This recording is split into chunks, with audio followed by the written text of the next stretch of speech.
Hello and welcome to part 2 of Adaptation Theory to Practice. This is Peter Downs from the Inclusion Club.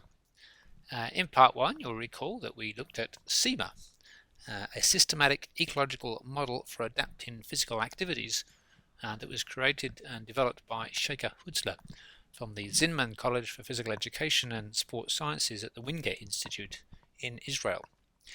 And in part 1 we've had a look at the theoretical foundations for Sheikha's model. And if you've downloaded Sheikha's paper that was available in part 1, then you'll have a good understanding of the research that underpins the SEMA model.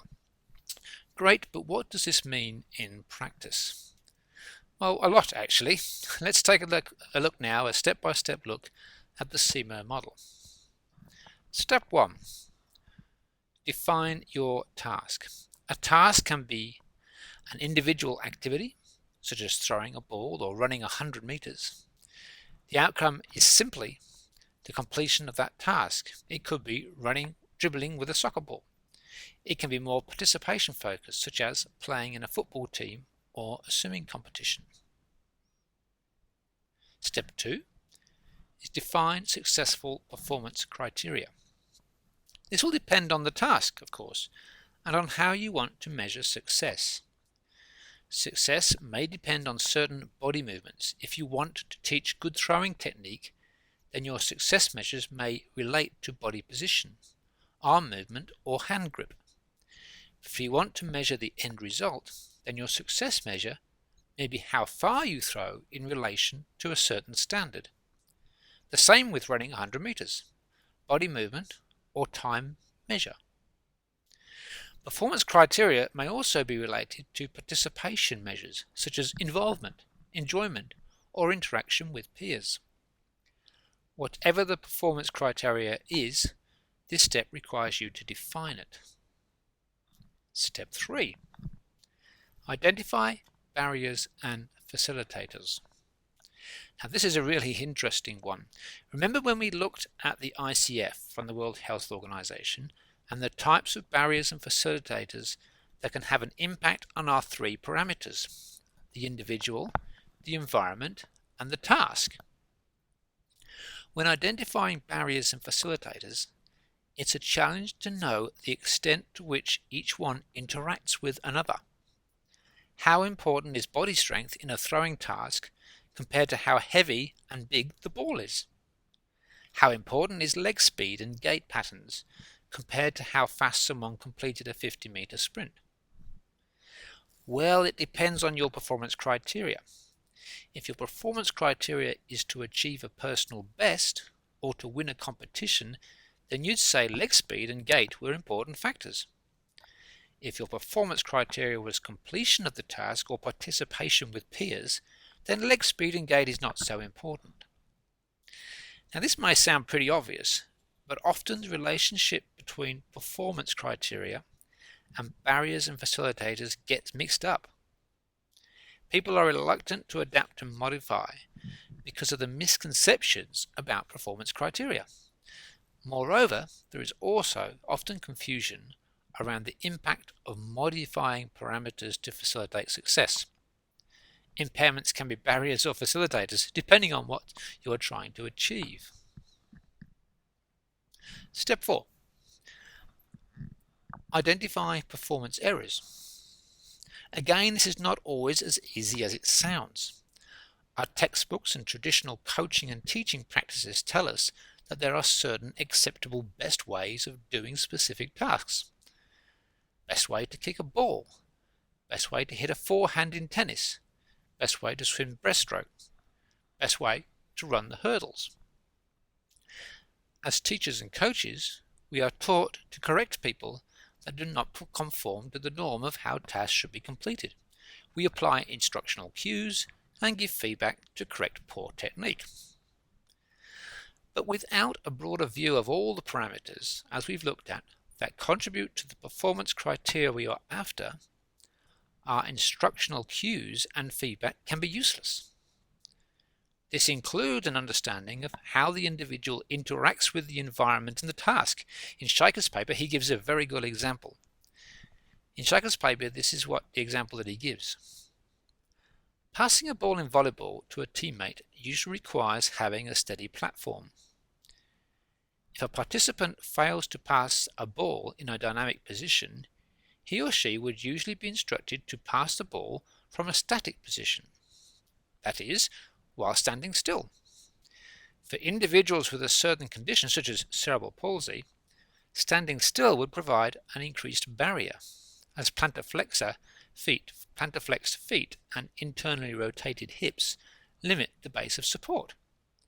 In such a case, it may be easier to achieve dynamic balance rather than static balance.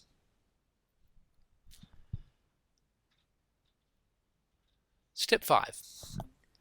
Adaptation suggestions. This is where it all comes together, and you will see the relationship of SEMA to models such as tree and step. What we like about SEMA is that the actual adaptation suggestions are the result of a critical analysis of the relationship between the environmental and individual criteria. Bingo! We have a clear link between theory and practice. How good is that? Adaptation suggestions applies to all parameters: the individual, the environment, and the task. For example, as mentioned previously, the trick here is to understand the interrelationships and the relative importance of each parameter to the performance criteria. If we take an individual example of a person with hearing impairment wanting to play baseball, the performance criteria at this stage could be participation with hearing peers in a baseball-type activity. You could consider providing visual cues and/or adapting your teaching style to include more manual demonstration. These adaptations would always consider one of the golden rules of inclusion, that individual adaptations should not adversely impact on the integrity of the activity for the group as a whole. As the person gets older and more competitive, there may be greater emphasis on individual technique and adaptations or coaching as the performance criteria changes. Sign language could be used and more intricate visual cues developed. In summary then, in Scheiker's paper too, he gives a lot more detailed example of SEMA in practice, which you'll want to read. But in summary, a big lesson from this episode is really the importance of understanding the interrelationships between the individual, their environment, and the requirements of the task. That's the key to SEMA. If you can identify and measure the important variables that impact on the performance criteria that you set, then modify them in accordance with your performance criteria, then you are on the road to providing some very customized sport and activity experiences. Now, as a reminder, in the previous episode and in this one, you can download Scheiker's paper on a systematic ecological model for adapting physical activities, theoretical foundations and practical examples directly from this page. And I highly recommend you give that a good read.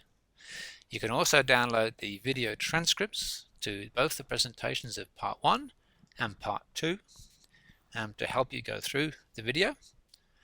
And we've also done for you, we're quite proud of this, we've done for you a infographic on SEMA.